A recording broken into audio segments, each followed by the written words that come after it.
Sir നമസ്കാരം. നമസ്കാരം. ഒരു ആധുനിക രാഷ്ട്ര പ്രത്യയശാസ്ത്രം എന്ന നിലയിലാണ് ഹിന്ദുത്വത്തെ പല സാമൂഹിക രാഷ്ട്രീയ നിരീക്ഷകരൊക്കെ വിലയിരുത്തുന്നത്. ഇടത് ചിന്ത കൂടുതലുള്ള കേരളത്തിൽ പോലും അതിന് വലിയ അംഗീകാരവും അക്സെപ്റ്റൻസും ഒക്കെ ലഭിക്കുന്നുണ്ട്. പല ആളുകളും ഇതിനെ നിർവചിക്കുന്നത് ഇത് മറ്റ് ഇതര ചിന്തകളെ ഉന്മൂലനം ചെയ്യുന്നൊരു പ്രത്യയശാസ്ത്രമാണെന്ന് പറയുന്നുണ്ട്. എന്നാൽ അങ്ങനെയല്ല എന്ന് മറ്റ് ആളുകൾ എല്ലാവരെയും ഉൾക്കൊള്ളുന്ന ഒരു വലിയ ശാഖയാണ് ഹിന്ദുത്വം എന്ന് പറയുന്നുണ്ട്. ശരിക്കും സാറിനൊന്ന് എന്താണ് ഈ ഹിന്ദുത്വം എന്താണെന്ന് നിർവചിക്കാമോ? ഹിന്ദു മതത്തിൽ നിന്ന് എങ്ങനെയാണ് ഇത് വ്യത്യസ്തമായിട്ടിരിക്കുന്നത്?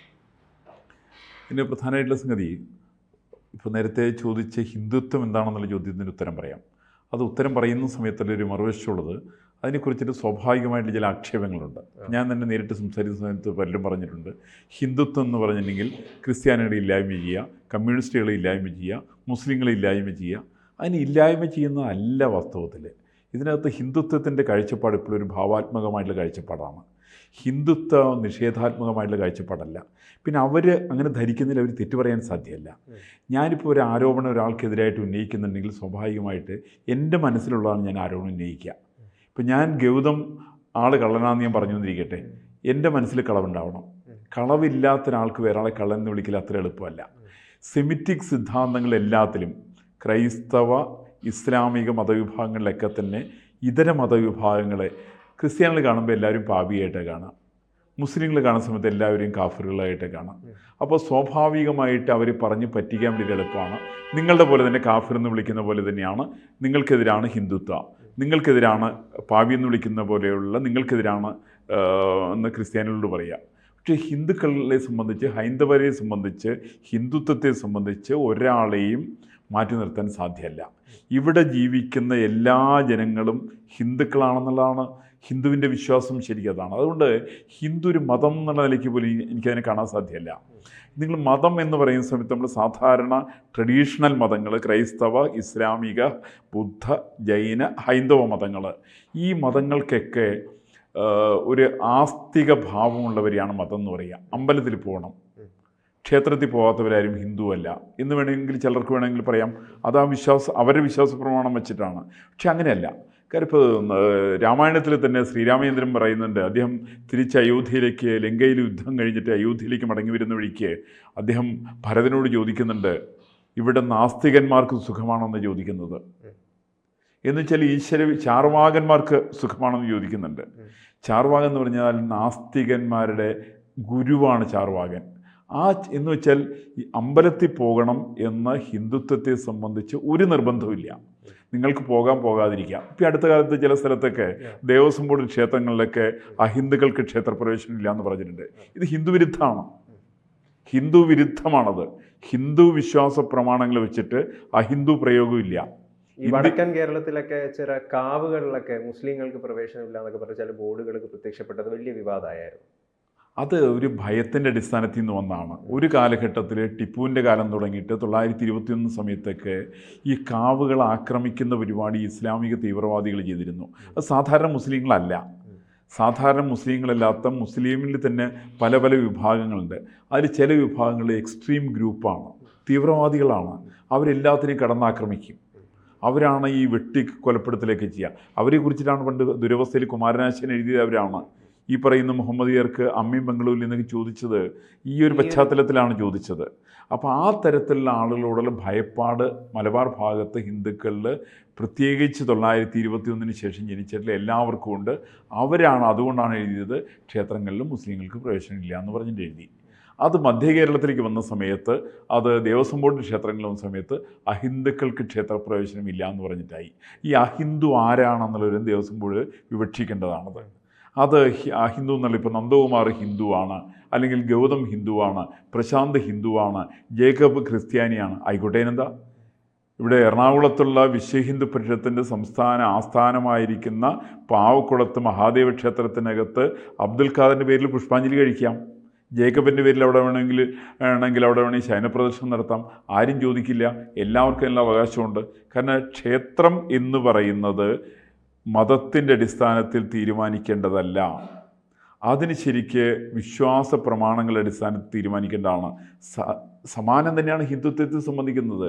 ഹിന്ദുത്വം എന്ന് പറഞ്ഞാൽ ഭാരതത്തിൽ ജീവിക്കുന്ന, ഈ നാടിനെ സ്നേഹിക്കുന്ന, ഇവിടുത്തെ സിദ്ധാന്തങ്ങളിൽ വിശ്വസിക്കുന്ന, നമ്മുടെ ചരിത്രപുരുഷന്മാരെ ആദരിക്കുന്ന, നമ്മുടെ ഇതിഹാസ പുരുഷന്മാരെ ബഹുമാനിക്കുന്ന എല്ലാവരും ഹിന്ദുവാണ്, ഹിന്ദുത്വത്തിൻ്റെ ഭാഗമാണ്.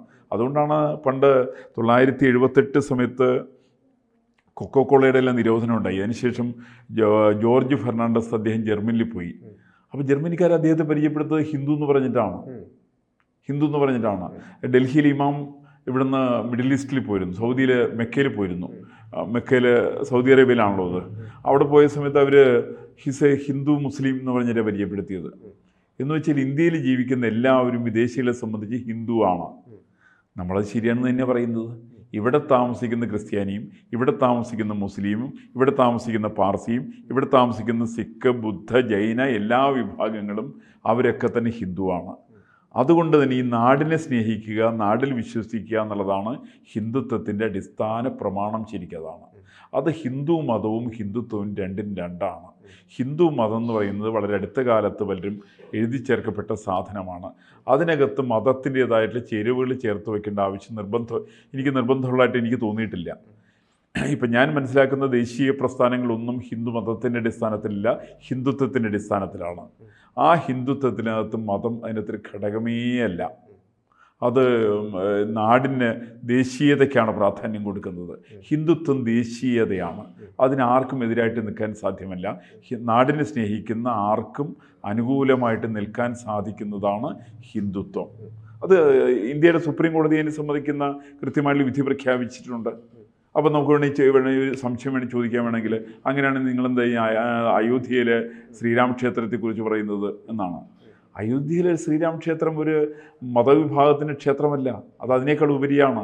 ഒരു ദേശീയ സ്മാരകമാണ് ശരിക്കത്. ഈ നാടിൻ്റെ അഭിമാനത്തിൻ്റെ ലക്ഷണമാണ്.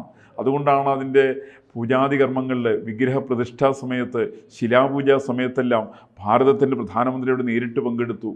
സോമനാഥ ക്ഷേത്രം അങ്ങനത്തെ ഒരു സ്ഥലമാണ്. അതിൽ ഇതിൻ്റെ മാത്രം ക്ഷേത്രമല്ല, ഒരു മതത്തിൻ്റെ മാത്രം ക്ഷേത്രമല്ല. അതുകൊണ്ടാണ് അവിടുത്തെ അതിൻ്റെ പുനർനിർമ്മാണ പ്രക്രിയയ്ക്ക് നേതൃത്വം കൊടുത്തത് അന്നത്തെ രാഷ്ട്രപതിയായിരുന്ന ഡോക്ടർ രാജേന്ദ്ര പ്രസാദാണ്. അപ്പോൾ ഇതെല്ലാം തെളിയിക്കുന്ന വസ്തുത മതം വേറെയാണ്, ദേശീയത വേറെയാണ്. ഈ ദേശീയതയിൽ ഉന്നുന്ന പ്രത്യയശാസ്ത്രമാണ് ഹിന്ദുത്വം. ഈ ഭാരതത്തിന് ഒരു സ്വത്വമില്ല, അത് എല്ലാവരുടെയും സ്വത്വമാണെന്നൊക്കെ പറഞ്ഞിട്ട് ഒരു ചരിത്രമില്ല. ഭാരതത്തിന് എവിടെയാണ് ചരിത്രം? അതിന് ഹിസ്റ്ററി ഇല്ല എന്നൊക്കെ പല ചരിത്രകാരന്മാരും, ഇടത് ചരിത്രകാരന്മാരൊക്കെ വ്യാഖ്യാനിക്കുന്നുണ്ട്. അവരൊക്കെയാണ് യഥാർത്ഥത്തിൽ ഈ ഹിന്ദുത്വത്തെ അംഗീകരിക്കാത്തത് എന്ന് തോന്നുന്നില്ലേ? അവരെ കുറിച്ചിട്ട് വളരെ രസകരമായിട്ടുള്ള പുസ്തകം 1983 എൻ്റെ ഓർമ്മ. The eminent historians, their techniques, their fraud എന്ന് പറയുന്നൊരു പുസ്തകം ഡോക്ടർ അരുൺ ഷൗർ എഴുതിയിരുന്നു. അങ്ങനെ പത്രപ്രവർത്തകനായിരുന്നു, ഇന്ത്യൻ എക്സ്പ്രസിൻ്റെ എഡിറ്ററായിരുന്നു.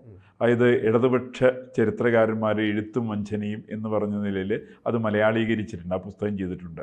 അതിനകത്ത് ചരിത്രകാരന്മാരായിരിക്കുന്ന കേരളത്തിലെ സംസ്കൃത സർവകലാശാലയുടെ വൈസ് ചാൻസലറായിരുന്ന ഡോക്ടർ KN പണിക്കരടക്കം കേന്ദ്ര സർക്കാരിൽ നിന്ന് പണം പറ്റി ചരിത്രം എഴുതാതെ കണ്ട് വർഷങ്ങളോളം കാത്തിരുന്ന് അവസാനം എഴുതിയിട്ടുള്ള തട്ടിക്കൂട്ട് ചരിത്രമുണ്ട്. ആ ചരിത്രം വച്ച് പഠിപ്പിക്കുമ്പോഴാണ് ഇങ്ങനെയൊക്കെ സംഭവിക്കുക. ഇർഫാൻ ഹബീബ് ഒന്നാന്തരം ഇത്തരത്തിൽ തട്ടിപ്പ് നടത്തിയിട്ടുള്ള ആളാണ്. ICHRൻ്റെ ഡയറക്ടറായിരുന്നു അദ്ദേഹം അത്തരത്തിൽ ചരിത്രം എഴുതാതിരുന്ന ആളാണ്. അങ്ങനെ നിരവധി ആളുകൾ അത്തരത്തിൽ, റോമില താപ്പർ ആ ഗണത്തിൽപ്പെട്ട ആളാണ്. നമ്മുടെ രാമചന്ദ്ര ഗുഹ ആ ഗണത്തിൽപ്പെട്ട ആളാണ്. അങ്ങനെ കേന്ദ്ര സർക്കാരിൽ നിന്ന് പണ്ഡിറ്റ് ജവഹർലാൽ നെഹ്റു ഇന്ത്യൻ പ്രധാനമന്ത്രിയായിരിക്കുന്ന സമയത്ത് ഇന്ത്യ ചരിത്രം എഴുതാൻ വേണ്ടിയിട്ട് പണം പറ്റിയ ആളുകളാണ് ഇവരൊക്കെ. ആ പണം ഇവരൊക്കെ പറ്റി, KN പണിക്കരടക്കമുള്ള ആളുകൾ. ആ പണം പറ്റിയിട്ട് ഇവരാരും ചരിത്രം എഴുതിയില്ല. അതിനെക്കുറിച്ച് കേസുണ്ടായിരുന്നു പിൽക്കാലത്ത്. ICHR ആണ് ഇവർക്ക് വേണ്ടി പണം കൊടുത്തത്. അങ്ങനെ വലിയ ചരിത്രമുള്ളതല്ലേ. ഇന്ന് മാത്രമല്ലല്ലോ, ICHRൽ വന്നൊരു ലേഖനമുണ്ട്, ഡോക്ടർ സരിൻ്റെ ലേഖനം. ആ സരിൻ എടുത്ത് ഇർഫാൻ ഹബീബ് എടുത്തിട്ട് അദ്ദേഹത്തിൻ്റെ സ്വന്തക്കാരനായിട്ടുള്ള ഡെപ്യൂട്ടി ഡയറക്ടർക്ക് കൊടുക്കുകയും ആ ഡെപ്യൂട്ടി ഡയറക്ടർ അതെടുത്തിട്ട് തിസീസായിട്ട് സബ്മിറ്റ് ചെയ്യും. ആ തിസീസിന് അദ്ദേഹത്തിന് ഡോക്ടറേറ്റ് കിട്ടുകയും ചെയ്തിട്ടുള്ള ചരിത്രവും ഇന്ത്യയുടെ ചരിത്രത്തിൻ്റെ ഭാഗമാണ്.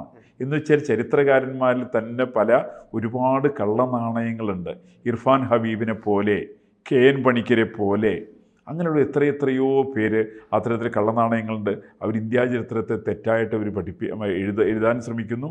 സത്യത്തിൽ ചരിത്രം എഴുതാനായിട്ട് അറിയാമോ എന്നറിയില്ല. ബിപിൻ മിത്രയെ പോലുള്ള ആൾ, പിന്നെ പിൽക്കാലത്ത് അദ്ദേഹം നാഷണൽ ബുക്ക് ട്രസ്റ്റ് ഇന്ത്യയുടെ ചെയർമാനായി. ബിപിൻ മിത്ര ആ തരത്തിൽപ്പെട്ട ഒരാളാണ്. അവരെക്കുറിച്ച് ഈ പുസ്തകത്തിനകത്ത് പറഞ്ഞിട്ടുണ്ട്, അരുൺ ഷൗരി പറഞ്ഞിട്ടുണ്ട്. ഇത് തെറ്റായിരുന്നുവെങ്കിൽ ഇവർക്ക് 1983 തന്നെ അരുൺ ഷൗരിക്കെതിരായിട്ട് ഇവർക്ക് കേസ് കൊടുക്കാമല്ലോ. ഇവരാരും കേസിന് പോയില്ലല്ലോ, ഒരു നോട്ടീസ് പോലും അയച്ചില്ലല്ലോ. അതിൻ്റെയൊക്കെ അർത്ഥം എന്താണെന്ന് വെച്ചിട്ടുണ്ടെങ്കിൽ ഈ തരം തട്ടിപ്പുകൾ ഇവർ നടത്തിയിട്ടുണ്ട്. കള്ളച്ചരിത്രം ഇവരെഴുതിയിട്ടുണ്ട്. കേന്ദ്ര സർക്കാരിൽ നിന്ന് പണം വാങ്ങിച്ചിട്ടുണ്ട്. കേന്ദ്ര സർക്കാരിന് പണം മുടക്കിയിട്ടതിൽ ചിലതൊക്കെ പുസ്തകമായിട്ട് പ്രസിദ്ധീകരിച്ചിട്ടുണ്ട്. അത് പാഠ്യ പദ്ധതിയിൽ ഉൾപ്പെടുത്തിയിട്ടുണ്ട്. കുട്ടികളെ പഠിപ്പിച്ചിട്ടുണ്ട്. ഇന്ത്യയുടെ തെറ്റായിട്ടുള്ള ചരിത്രം ഹിന്ദുത്വത്തെക്കുറിച്ചും ഭാരതീയതയെക്കുറിച്ചും ഭാരതവിരുദ്ധ ശക്തികളെ പ്രോത്സാഹിപ്പിക്കുന്ന രീതിയിൽ ഡെവലപ്പ് ചെയ്യുന്ന കാര്യത്തിലും അവരുടേതായിട്ടുള്ള വലിയൊരു പങ്ക് വഹിച്ചിട്ടുണ്ട്. ഈ ഇന്ത്യക്ക് ഒരിക്കലും വലതുപക്ഷം മാത്രമായിട്ട് നിൽക്കാൻ പറ്റില്ല എന്ന് ചില ചരിത്രകാരന്മാർ പറഞ്ഞിട്ടുണ്ട്. അതായത് പല പല പ്രശ്നങ്ങൾ ഉണ്ടാകുമ്പോഴും അത് സ്വയം നവീകരിക്കുകയൊക്കെ ചെയ്തിട്ടുണ്ട്. അതുകൊണ്ട് തന്നെ വലതുപക്ഷം മാത്രമല്ല ഇന്ത്യ ഇടതുപക്ഷം കൂടിയാണ്. യഥാർത്ഥത്തിൽ ഈ ഹിന്ദുത്വം ഇടതുപക്ഷത്തിൻ്റെ ഒരു ചിന്തയും കൂടി ഉൾക്കൊള്ളുന്നില്ലേ? അതിൽ രണ്ടും ശരിയല്ല. എന്താ കാരണം വെച്ചിട്ടുണ്ടെങ്കിൽ ഇടതുപക്ഷം വലതുപക്ഷം എന്ന് പറയുന്ന ചിന്തയുടെ പഴക്കം എത്രയുണ്ടെന്നുള്ളതാണ്. അത് ഇറ്റലിയിലിരിക്കുന്ന രാജാവിൻ്റെ ഇടതുവശത്തിരിക്കുന്ന ആളിൽ ഇടതുപക്ഷവും വലതുവശത്തിരുന്നൊരു വലതുപക്ഷമാണ്. അപ്പോൾ ഈ ഭാരതത്തിൻ്റെ പഴക്കം അത്രയല്ലല്ലോ. ഭാരതത്തിൻ്റെ നിരപരാധനമായിട്ടുള്ള ചരിത്രം 10,000 വർഷങ്ങളുടെ പാരമ്പര്യമുള്ള ചരിത്രമാണ്. അതുകൊണ്ട് അത് ഇറ്റലിയിൽ രാജാവിനെ നോക്കി കടം കൊള്ളേണ്ട ആവശ്യമൊന്നും ഇന്ത്യക്കാരെ സംബന്ധിച്ചില്ല. അത് പിന്നെ ബ്രിട്ടീഷുകാർ അങ്ങനെ ചില നറേഷൻസ് കൊണ്ടുവന്നു. ഉദാഹരണം പറഞ്ഞാൽ രണ്ടാം നെപ്പോളിയൻ എന്നാണ് അവർ സമുദ്രഗുപ്തനെ വിശേഷിപ്പിച്ചത്. സമുദ്രഗുപ്തൻ എന്ന് പറഞ്ഞിട്ടുണ്ടെങ്കിൽ യേശുക്രിസ്തു ജനിക്കുന്നതിന് 200 വർഷക്കാലങ്ങൾക്ക് മുമ്പ് ജനിച്ചിട്ടുള്ള ആളാണ്.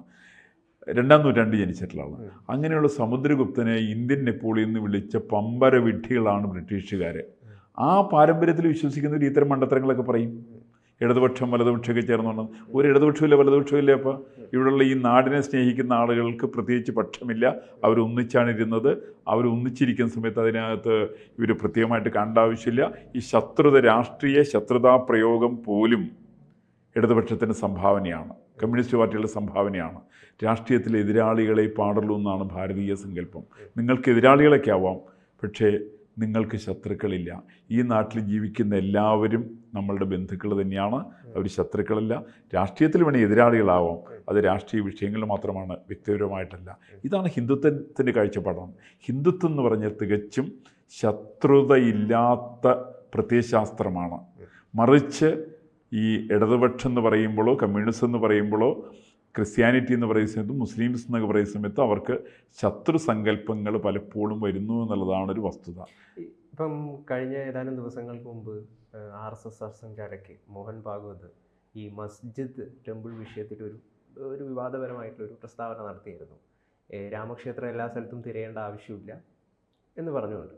പക്ഷെ അതിനെ നമ്മളിപ്പോൾ സോഷ്യൽ മീഡിയയിലൊക്കെ നോക്കുകയാണെങ്കിൽ തന്നെ പല ഹിന്ദുക്കളും അതിനെ ഇല്ലാത്ത രീതിയിൽ വിമർശിച്ചിട്ടുണ്ട്. RSS സർസംഘചാലക് ഹിന്ദുക്കളുടെ ഒപ്പമല്ല നിൽക്കുന്നത്, ഹിന്ദുക്കളെ വഞ്ചിക്കുന്നു എന്നൊക്കെ പറഞ്ഞു. ശരിക്കും അദ്ദേഹത്തിൻ്റെ ആ ഒരു പ്രസ്താവന എന്ന് പറയുന്നത് ശരിക്കും വളരെയധികം സ്വാഗതാർഹമായിട്ടൊരു പ്രസ്താവനയായിരുന്നു. അതായത് ഹിന്ദുക്കൾ ഒരു സെമിറ്റിക് സ്വഭാവം സ്വീകരിക്കുന്നുണ്ടോ? അല്ല, അതിനകത്ത് ഹിന്ദുക്കൾ സെമിറ്റിക് സ്വഭാവം സ്വീകരിക്കുന്നില്ല. RSSൻ്റെ സർസംഘചാലകൻ എന്ന് പറഞ്ഞാൽ ഏറ്റവും വലിയ ഭാരതത്തിലെ ലോകത്തിലെ ഹൈന്ദവ പ്രസ്ഥാനത്തിൻ്റെ സമുന്നതനായിട്ടുള്ള നേതാവാണ്. അദ്ദേഹം പറഞ്ഞത് നിങ്ങൾ എല്ലാ കല്ലുകളും പോയി തിരയേണ്ട, വിഗ്രഹം തിരയാൻ വേണ്ടിയിട്ട് വേണ്ട എന്നാണ്. കാരണം നമ്മളുടെ ഒരു ദേശീയതയുടെ സ്മാരകമായിട്ട് കണക്കൂട്ടുന്നത് അയോധ്യയാണ്, ശ്രീരാമചന്ദ്രനാണ്. അതിൻ്റെ അപ്പുറത്തേക്ക് എല്ലാ സ്ഥലത്തും പോയി തിരഞ്ഞ് സംഘർഷം ഉണ്ടാക്കുന്നതിനെ കുറിച്ചിട്ട് അദ്ദേഹം വിരുദ്ധമായിട്ടുള്ള അഭിപ്രായം പ്രകടിപ്പിച്ചിട്ടുണ്ട്. അതിന് ആരൊക്കെയാണ് എതിർത്ത് പറഞ്ഞതെന്നുള്ളത് വളരെ രസകരമാണ്. ചില സാമൂഹ്യ മാധ്യമങ്ങളിലെ ചില വീരന്മാരാണ്. ഇവരുടെ എല്ലാം ട്രാക്ക് റെക്കോർഡ് പരിശോധിക്കേണ്ടതാണ്.